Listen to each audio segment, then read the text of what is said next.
हृदयम hospital आणि Siddheshwar morning ग्रुपच्या वतीनं आरोग्य शिबिर. हृदयम हॉस्पिटल, सिद्धेश्वर मॉर्निंग ग्रुप यांच्या वतीनं आज सिद्धेश्वर तलावाच्या शेजारी असलेल्या गणपती घाट इथं आरोग्य शिबिर पार पडलं.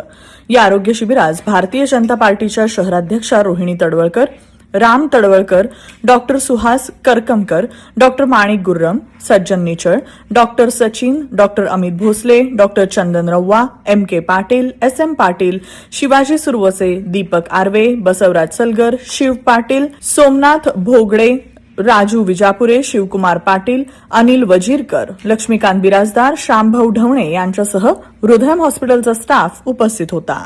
बरेच वेळा काय होतं, रुग्णांना जेव्हा hypertension, diabetes, heart disease, cholesterol हे डायग्नोज झाल्यानंतर ट्रीटमेंट करता येतं, पण ते होऊ नये म्हणून किंवा हे बीपी, शुगर हे सगळं नियंत्रित राहावं म्हणून हे हेल्थ अवेअरनेस आजचा जो शिबिर आहे ते फार गरजेचं आहे. कारण तुम्हाला माहिती आहे, मागच्या 20 वर्षामध्ये हृदयरोगाचं प्रमाण, शुगरचं प्रमाण, ब्लड प्रेशरचं प्रमाण फार वाढलेलं आहे. तर आपली एक डेली रुटीन पाहिजे. डेली रुटीन जर असेल तर ह्या सगळ्या गोष्टी आपल्याला टाळता येतील. आता डेली रुटीन म्हणजे काय करायला पाहिजे आपण, तर सर्वप्रथम सकाळी उठल्यानंतर 1-2 ग्लास पाणी किंवा अर्धा तांब्या पाणी पिणं फार गरजेचं आहे. कारण रात्रभर आपण काही पाणी पित नाही, त्यामुळे डिहायड्रेशन असतं, शरीरामध्ये पाण्याची पातळी कमी झालेली असते. त्यामुळे पाणी उठल्या उठल्या पिणं फार गरजेचं आहे. आणि तुम्ही जर कोमट पाणी पित असाल तर फार चांगलं ते. त्याच्यानंतर बडीशोप, ओवा आणि जिरा हे थोडंसं उकळून ते जे पाणी पिता ते फार चांगलं. काही लोक ते फॉलो करतात. उठल्या उठल्या कोमट पाणी हे उकळून पिलेलं चांगलं. त्याच्यामुळे काय होतं, शरीरामधले जे टॉक्सिन्स आहेत, रात्रभर जे टॉक्सिन्स शरीरामध्ये आलेले आहेत ते सर्व टॉक्सिन्स निघून जातील आणि डिटॉक्स होईल शरीर. ते झाल्यानंतर वॉकिंग करणं फार गरजेचं आहे. आता तुम्ही सिद्धेश्वर मॉर्निंग ग्रुपच्या सर्व लोकांचं मी फार अभिनंदन करेन. कारण तुम्हाला सांगतो, वॉकिंग सारखं दुसरं एक्सरसाइज नाही आहे. वॉकिंग हे बेस्ट एक्सरसाइज आहे. का? कारण वॉकिंगमुळे आपल्या शरीरातल्या सर्व ऑर्गन्सचा फायदा होतो. वॉकिंगमुळं तुमचं ब्रेन जे डेव्हलपमेंट चांगली होती, वॉकिंगमुळे तुमचं डोळ्याची प्रेशर कमी होती, म्हणजे ग्लॉकोमा जे म्हणतो, डोळ्यामध्ये प्रेशर वाढतं, काच बिंदू जे म्हणतो आपण, त्याचं प्रमाण वॉकिंगमुळे कमी होतं. त्यासोबत हृदयाची क्षमता वाढते, लंग्सची म्हणजे फुफ्फुसाची क्षमता वाढते, ब्लड फ्लो हृदयामध्ये चांगला होतो. आपले जे जॉईंट्स आहेत, जॉईंट्स चांगले व्यवस्थित काम करायला लागतात. आणि बरेचसे ट्रायल्स आहेत, स्टडीज आहेत, ज्याच्यामध्ये हे पाहिलंय की walking is better than running and walking is better than gym. किती वॉकिंग करायला पाहिजे? मिनिमम 30 मिनिटं वॉकिंग करायला पाहिजे, तरच त्याचा फायदा होईल. आपण 10-15 मिनिटं असं बागेत फिरल्याने आपल्याला फायदा होणार नाहीये. तर कमीत कमी 30 मिनिटाच्या वरती, म्हणजे एक साधारण 45 ते 50 मिनिटांमध्ये 4.5 किलोमीटर जर तुम्ही वॉक करत असाल नॉनस्टॉप, तर उत्तम आरोग्य तुम्हाला लाभणार. आणि हे तुम्ही परसिस्टंट करायला पाहिजे, म्हणजे कन्सिस्टंटली रोज नियमित करणं गरजेचं आहे. काय होतं, बरेच वेळा परगावी गेल्यामुळे किंवा काय अडचणी, इमर्जन्सी आल्यामुळे आपल्याला जमत नाही.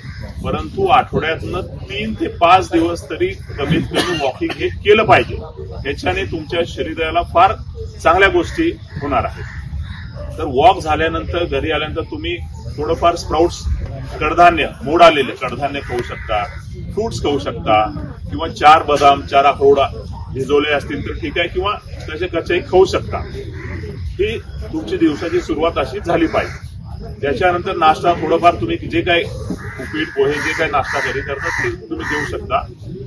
दुपारचं जेवणामध्ये प्रोटीन्स आणि फायबरचा फार महत्व आहे. आपल्या जेवणामध्ये ना प्रोटीन पाहिजे. प्रोटीन म्हणजे हे जे कडधान्य असतील किंवा डाळी, आपण जे हरभरा, मूग डाळ हे घेतो, डाळ फार महत्वाची आहे. आणि सॅलड फार महत्वाचं. फायबरसाठी सॅलड, वाळू, ककडी, बीटरूट, गाजर, ह्या सगळ्या गोष्टी जेवणामध्ये थोडंफार प्रमाण पाहिजे रोज.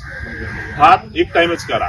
भात दोन्ही टाइम भात खाऊ नका, त्याच्यामध्ये ग्लायसेमिक इंडेक्स जास्त असतो आणि ते डायरेक्ट तुमच्या ग्लुकोज ब्लडमध्ये उतरतं, त्याच्यामुळे शुगर वाढायचं प्रमाण जास्त होतं. त्यामुळे भात हे शक्यतो एक टाइमच करा. आणि संध्याकाळचं जेवण शक्यतो 3 ते 4 तास झोपण्याच्या आधी व्हायला पाहिजे. तुम्ही जर 11 वाजता झोपत असाल तर संध्याकाळचं जेवण हे 7 वाजता व्हायला पाहिजे. हे फार महत्वाचं आहे. काय होतं, जेवल्यानंतर 9-10 वाजता जेवल्यानंतर तुम्ही लगेच झोपायला गेलात तर ते अन्न पचन होणार नाही. ते अन्न तुमच्या शरीरामध्ये तसंच राहील. पचन न झाल्यामुळे त्याचे जे काही टॉक्सिन्स आहेत ते शरीरामध्ये तसंच राहतील आणि ते फिरत राहतील. त्यामुळे झोपायच्या 4 तास आधी संध्याकाळचं जेवण होणं फार गरजेचं आहे. त्याच्यामुळे तुम्हाला बद्धकोष्ठता किंवा पचनाचे जे काही त्रास आहेत, पाईलचा त्रास, पोट साफ व्हायला मदत होते. हे सगळ्या गोष्टी जर तुम्ही केला तर तुमचं शरीर हे व्यवस्थित राहणार आहे. आणि दुपारी जेवण झालं, संध्याकाळी जेवण झाल्यानंतर शतपावली जे आधीच्या काळात आपण म्हणायचो ते फार महत्वाचं आहे. शतपावली तुम्ही करा.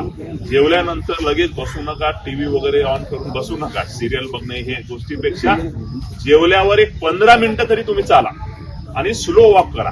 अजिबात फास्ट वॉक जेवल्यानंतर करायची गरज नाहीये. स्लो वॉक करायचा, 15 मिनिटं वॉक करायचं आणि मग बसायचं. त्याच्याने काय होईल, जेवण झाल्यानंतर जे आपलं अन्न आहे ते पोटामध्ये जातं. पोटामधून स्मॉल इंटेस्टाईन मध्ये जो जायचं प्रमाण आहे ते वॉक केल्यानंतर फास्ट होतं.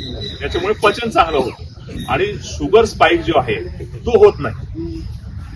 अन्न आपण घेतल्यानंतर पहिल्या 30 मिनिटांमध्ये शुगर ब्लड मध्ये यायला तयार होतं आणि इन्सुलिनचं प्रमाण वाढतं. जर तुम्ही हे वॉकिंग केलात तर शुगर स्पाइक होणार नाही आणि इन्सुलिनचं प्रमाण जे आहे, इन्सुलिन स्पाइकचं प्रमाण तो कमी होईल. त्याच्यामुळे शुगर लेवल तुमची वाढणार नाही.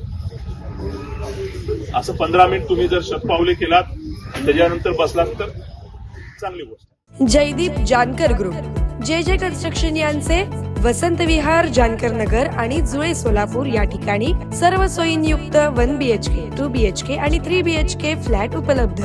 आजच संपर्क साधा 98 500 29 966. ऑफिसचा पत्ता जे कन्स्ट्रक्शन, जानकर नगर, वाय चौक, सोलापूर.